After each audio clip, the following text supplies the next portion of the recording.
Hey there, history buffs. Buckle up, because today we're diving into one of the most bizarre and downright hilarious events in modern history. This is the story of Australia's Great Emu War of 1932, a real military campaign fought against an army of, wait for it, emus. Yes, you heard that right. Emus, the large flightless birds that look like a cousin of the ostrich, managed to outsmart humans in spectacular fashion. If you think you've heard it all, fasten your seatbelt, because this one's a wild ride. The story begins in the arid scrublands of Western Australia. The early 1930s was a tough time for farmers in the region. The Great Depression had hit hard, and on top of that, a surge in the emu population was wreaking havoc on farmland. Picture this: over 20,000 emus migrating from the inland deserts to the coastal areas in search of food and water. What was once a manageable nuisance had become a full-blown crisis. Fields were ravaged and crops destroyed, leaving already struggling farmers on the brink of ruin. Desperate for a solution, these farmers turned to the Australian government for help. They wanted action, something, anything, to stop the marauding emu armies. And that's when someone, in what could only be described as a lapse in judgment, decided that the best way to deal with this oversized poultry problem was with military force. Yes, they were going to war with the emus. Enter Major G.P.W. Meredith of the Royal Australian Artillery, the man chosen to lead the anti-emu campaign. This was no half-hearted operation. We're talking about soldiers, machine guns, and a plan straight out of a war movie. The tactics involved setting traps and ambushes, using Lewis guns, early 20th century machine guns, to mow down herds of emus as they approached farmlands. What could possibly go wrong? If your guess is everything, then you're absolutely right. The first assault took place in early November 1932. A group of soldiers stationed themselves near a mob of about 50 emus. The goal was simple: wait till the birds are in range, then open fire and eliminate the flock. Seems straightforward, right? Well, the emus apparently didn't get the memo. These birds proved to be surprisingly agile and well organized. As soon as the soldiers started firing, the emus scattered in different directions, making it nearly impossible to hit them. By the end of the day, less than 5 emus had been killed. The troops were off to a terrible start. But they didn't give up immediately. The mission continued. In one of the most famous encounters, soldiers mounted a Lewis gun on a truck for some added mobility. The idea was to chase down the emus and shoot them as they ran. Sounds foolproof, right? Well, the vibrations from the truck made aiming nearly impossible, and emus, being the incredibly fast runners they are, easily outran the vehicle. To make matters worse, the terrain was so rough that the truck ended up breaking down before any emus were successfully hit. Let's just say this wasn't exactly a high point in Australian military history. Now, here's where it gets even funnier, or grimmer if you were part of the squad.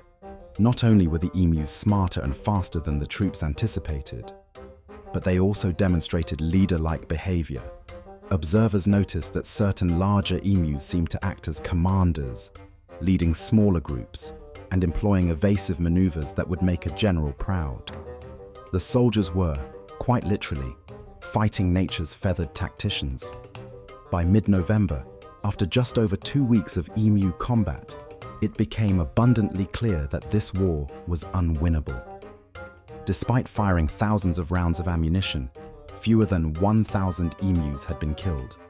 Yes, that's an impressive sounding number, but it pales in comparison to the 20,000 emus still roaming free and destroying crops.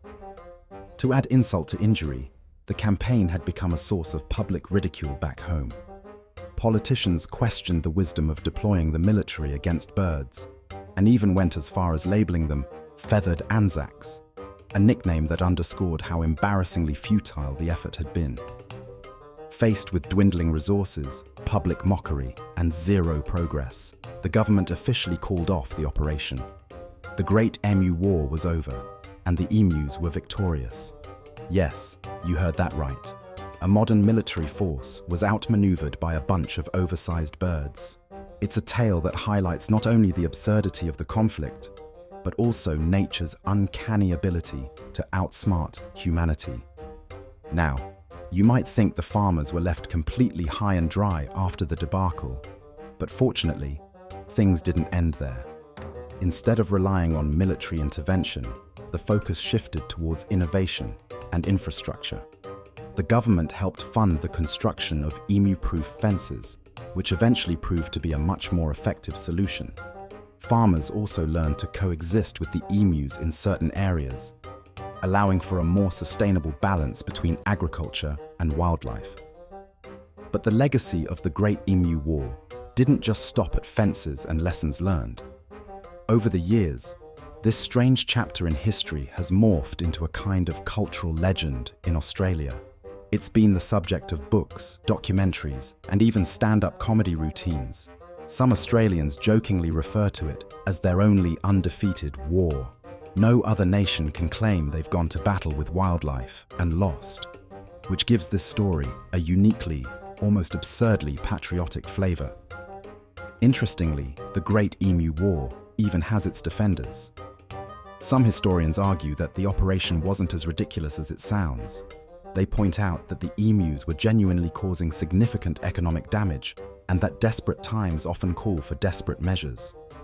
Others, however, see it as a cautionary tale about the folly of underestimating nature and overestimating our own capabilities. Today, the emu stands proud as one of Australia's national symbols.